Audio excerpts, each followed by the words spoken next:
Well, hello, friends and soul family. Beautiful rising, good afternoon, and or lovely evening to you, wherever you are, depending on the location of your rotation. Thank you for stopping by my channel. This is the October moon energy. I know we're like 6 days into October and I'm just barely getting to it. I totally forgot. And then yesterday I was going to do it. No, it wasn't yesterday, it was the day before. But yeah. So, yeah, now I am getting to it today. So, yeah, I'm super excited. So, all of these readings are intended to be timeless, meaning whenever you have found this video is when you are meant to hear the message, whatever that message is. So if your guides have led you here, your spirit, your ancestors, your higher self, the divine, or even if someone has shared this video with you and you decided to watch it, then there is a message here for you. So use your intuition to tune into what that message is. So this is the October moon energy, even though I am recording this in October of 2023. This is still October energy. And if you're watching it anytime after that, um, simply pay attention to what the message is that you are meant to hear. Because if you are watching this in a time where it is not October, then yeah, something brought you here. So tune into your intuition and find out what it is. So, yes, we have our moon energy book out here, A Practical Guide to Using Lunar Cycles to Unleash Your Inner Goddess by Stephanie LeFranc, illustrated by Vic O. So, let's get into our October energy. So, October, oops. So I will be doing the full moon, the October full moon on the actual full moon, and I will be doing the new moon on the actual new moon. So yeah, but October, the month is the source of interiority. So yeah, I'm super excited. So as you see, the October full moon is about passage, and the October new moon is about evolution. So, yeah, that's super exciting. So, oops. So, the October energy is the witch's moon and blood leaf, celebrating the home. And let's get into this, huh? Okay.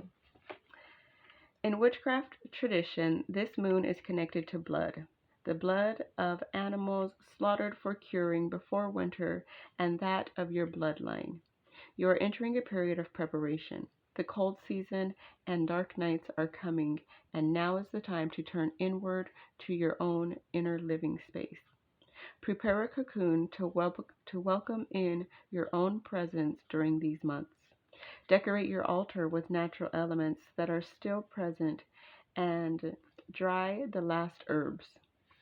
This leaf moon marks the final harvest and announces a moment of spiritual growth. She symbolizes the home and family and turns us definitively in the direction of our interior and our interiority. Under the auspices of the blood moon, close your eyes and travel inside yourself, seeking harmony. Listen to the beating of your heart and know that the blood pumping in your body is life. It holds the history of your lineage and the memories of your matrilineal line. Receive this legacy like a treasure. Use this force to construct your cocoon, consolidate your interior ecology, and feel like one woman among many. What can you honor in this bond to your ancestors? How can you connect spiritually to all of the women from the dawn of time? Excuse me. And just like to add to that, I am currently reading The Women of Lemuria by Monica Maroney, based on some of like the Cryon channelings. And yeah, that definitely takes us back to, yeah, the women from the beginning societies. And so it's amazing. But yeah, anyways, so that I guess that's a sign for me to finish reading that book this month. So let's move on. So the October Pagan Festival, Samhain, October 31st and November 1st. This festival falls between the spring equinox and the winter solstice and is the last of the harvest festivals. It serves as a prelude to winter while the earth prepares to comfort the cold and marks the end and the beginning of the Celtic year. It is a stage of deep connection to the mystical world. With the lengthening of the previous months, Samhain allows you to meditate on the year that has passed and consider what was beneficial and what was not. This is the final assessment of your harvests. Even though Samhain was rebaptized as All Saints' Day in the 9th century, this festival still possesses its spiritual aura as a portal between the immaterial and physical worlds. Excuse me, I don't know why my voice just started going out. Okay, this night is the sacred passage of shadow and silence, death and rebirth. Vibrational energies are very high. It is a night associated with Crone, the old woman triple moon goddess, who in the pagan tradition opens us to divination and wisdom. We see beyond the worlds and connect to the totality of the cycle of life, destruction, and rebirth. Symbolically, the goddess is returning to Mother Earth's belly to die before regerminating. This night is a time to honor your ancestors and your lineage by lighting candles to guide their souls and making offerings to the earth. In the silence and connections of the invisible world, you are passing through the veil of what is inexpressible. The Ancestor Ritual. You will need a few candles, a spool of white thread, and a pair of scissors. Honor your ancestors. This ritual can be performed in a group or with family members. Open the circle. Light the candles. Call upon Exshel, goddess of weaving and life cycles, and ask her to help connect you to your ancestors. Take the spool of white thread and unwind it as you speak the first names of the people in your matriarchal and patriarchal line. I am, mother of, daughter of, granddaughter of, great granddaughter of, great great granddaughter of. Go as far back as your memory allows. When you have finished, cut the thread. Tie the two ends in a knot and seal it with wax from the candle. Feel that you are part of this circle. Take the time to embrace your emotions. Bury or burn the thread. Close the circle. Ah, I love that. Ah, the October plant spirit is sage.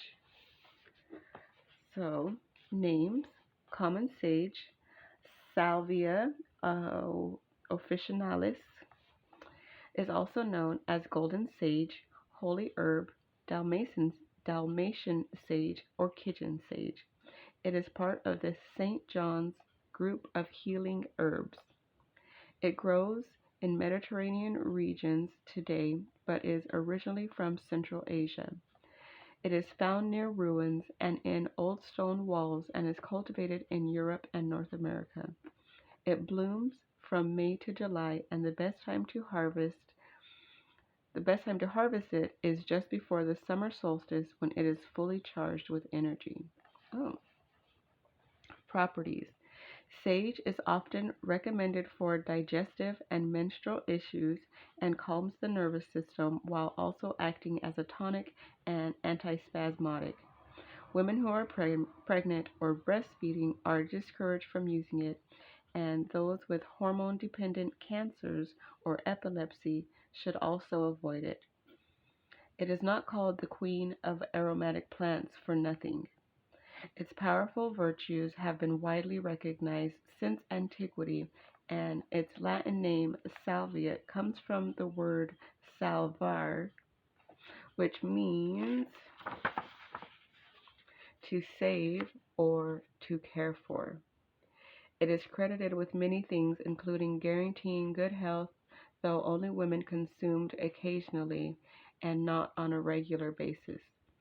Sage plays a role in balancing female hormones and was used by the Romans to promote fertility and conception. Symbolism. Sage is an ingredient in numerous magical preparations. As a symbol of wisdom and healing, it was gathered by priests in ancient Rome, and Druids used a golden sickle to harvest it. Shamans use it because it amplifies one's ability to travel in other planes. Its greatest virtue is purification, and it balances energies while chasing away negativity.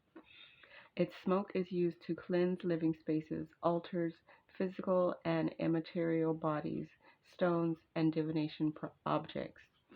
It is also an important part of many Native American rituals. I was wondering when the Native American part was going to come up because I feel like most of the people here in North America, um, yeah, I'll say North America, use it because it was passed down by Native American rituals. So I never heard of it in ancient Rome or anything until just now reading it in the book. So that's super interesting. So the October feminine archetype is Ixchel. I hope I'm saying that. Ixchel, the dual and cyclical woman. Oh, another thing I wanted to say with like the sage is that I always burn sage. Like it totally calms me, and so to see that um that it plays a role in balancing female hormones, I was just like, oh, that totally makes sense because like I probably burn sage in my room, like cleansing my area at least a couple times a week, and it does just like calm me down. Like I don't know what it is, but it's just like a calming scent for me as well. So yeah, so that is definitely a true statement. So okay, now let's read about the feminine archetype. This Mayan moon goddess, like many other moon goddesses, is depicted with features of women of two different ages. Some suggest that she is a combination of two primordial goddesses, but whether or not that is the case, she is still, without a doubt, one of the most important goddesses in the Mayan world. She is portrayed as an old woman wearing a snake on her head, animal bones on her body, and sometimes jaguar claws on the tips of her fingers. Jaguar, goodness. Jaguar claws on the tips of her fingers.